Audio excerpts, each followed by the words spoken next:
ес білгелі, етек жең жинағалы, жан бағам деп өмірмен таласамын.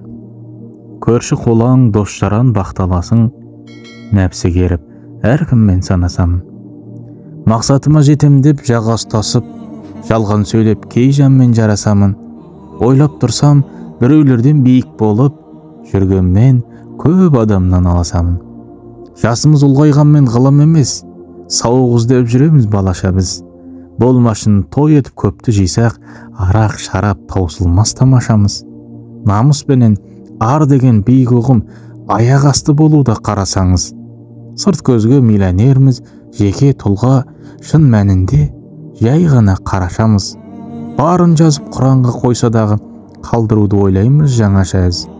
Жан таласып, бақ қуған бағытыңда өлім күтіп тұр екен қарасаңыз. Ақыретке апарар ештеңең жоқ.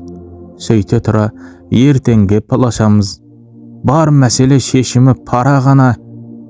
Дәл бұлай білмейм қанша тауасармыз. Ойлансаң, осы жайттар қажытады. Өзгертуге болады қаласаңыз.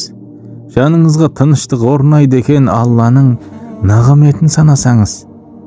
Қолдағы барыңызға қанағат қып, маңдайыңмен сәждеге жанасаңыз.